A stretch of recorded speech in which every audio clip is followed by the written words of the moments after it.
سعودی عرب کی وزارت دفاع نے توکل اپلیکیشن کے ذریعے مشتبہ جو فضائی مشاہدات ہیں اس کی اطلاع دینے کی سروس کا آغاز کر دیا۔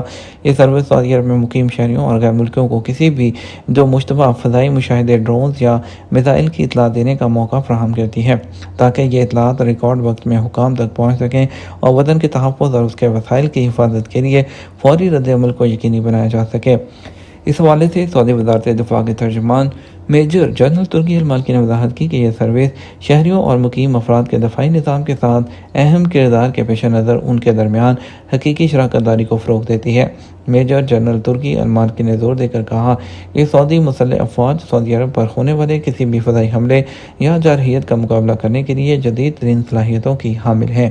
تاہم یہ سروس شہریوں اور مقیم افراد کو ہر اس چیز کی اطلاع دینے کا موقع دیتی ہے جو وطن کے لیے خطرہ بن سکتی ہے۔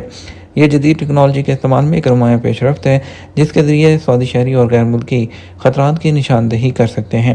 سعودی وزیر دفاع شہزادہ خالد بن سلمان نے مشتبہ فضائی مشاہدات کی اطلاع کی سروس کے آغاز پر ٹویٹر پر اپنے اکاؤنٹ میں لکھا کہ شہری اپنے شعور اور وطن کو نشانہ بنانے والی ہر چیز کے خلاف چوکسی کے ذریعے دفاع وطن میں شراکت دار ہیں۔ ہم انہیں دعوت دیتے ہیں کہ وہ توکل اپلیکیشن کے ذریعے نظر آنے والے میزائل اور ڈرونز کی اطلاع دیں۔ سعودی دفاعی نظام نے گزشتہ دنوں درجنوں ایرانی ڈرونز اور متعدد دشمن بیلسٹک میزائلوں کو ناکام بنایا تھا۔ شوال کا چاند بدھ 18 مارچ کو دیکھا جائے، سعودی سپریم کورٹ۔ سعودی عرب کی سپریم کورٹ نے کہا ہے کہ سعودی عرب میں شوال کا چاند بدھ 18 مارچ بروز 29 رمضان اس کو دیکھا جائے۔ سعودی پریس ایجنسی SPA کے مطابق سپریم کورٹ نے بیان میں سنت پر عمل کرتے ہوئے تمام مسلمانوں سے چاند دیکھنے کی اپیل کی ہے۔ بیان میں کہا گیا، کوئی بھی شخص شوال کا چاند خالی آنکھ سے یا دوربین کے ذریعے دیکھے، نظر آنے کی صورت میں اس کی اطلاع قریبی عدالت کو دے اور اپنی گواہی ریکارڈ کروائے۔ شوال کا چاند رمضان کے مہینے کے اختتام اور عید الفطر اس کے آغاز کا اشارہ دے گا۔ سعودی عرب اور بیشتر عرب ممالک میں 18 فروری کو رمضان کا آغاز ہوا۔ اگر بدھ کو چاند نظر نہیں آیا تو جمعرات 30 رمضان اور عید الفطر جمعہ 20 مارچ کو ہوگی۔ عید الفطر اسلامی کیلنڈر کے 10ویں مہینے شوال کے پہلے دن منائی جاتی ہے۔ یہ دن فیملیز کو اکٹھے ہو کر خوشی منانے کا موقع فراہم کرتا ہے۔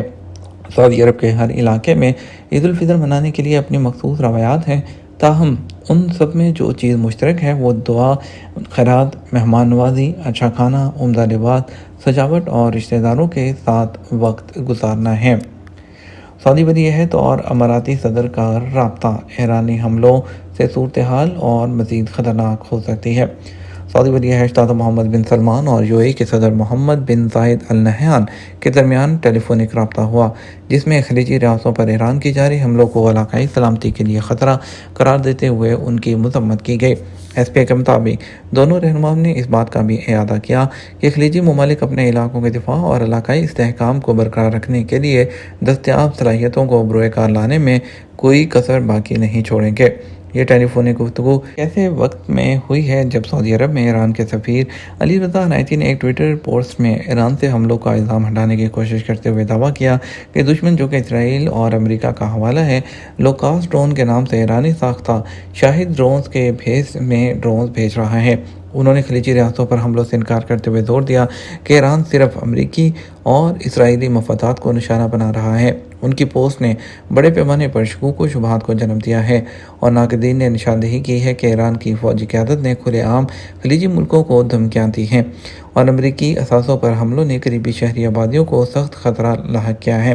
خطے کے حکام کا کہنا ہے کہ فروری کے آخر میں شروع ہونے والی جنگ کے بعد سے ایران کی جانب سے ہزاروں میزائل اور ڈرون حملے کیے جا چکے ہیں، جن میں خطے بھر میں ہوائی اڈوں، بندرگاہوں، توانائی کے انفراسٹرکچر اور شہری علاقوں کو نشانہ بنایا جا رہا ہے۔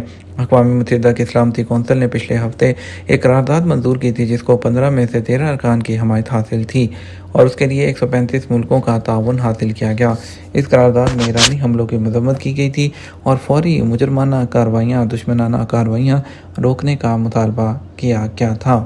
الجوف پولیس نے سرحدی حفاظتی نظام کی خلاف ورزی کرنے والے افراد کو گرفتار کر لیا جو القریات میں بھیک مانگ رہے تھے۔ الجوف کے علاقے میں پولیس نے ایک پاکستانی شہری کو الکریات گورنریٹ میں بھیک مانگتے ہوئے اور سرحدی فاصلی ضوابط کی خلاف ورزی کرنے پر گرفتار کر لیا۔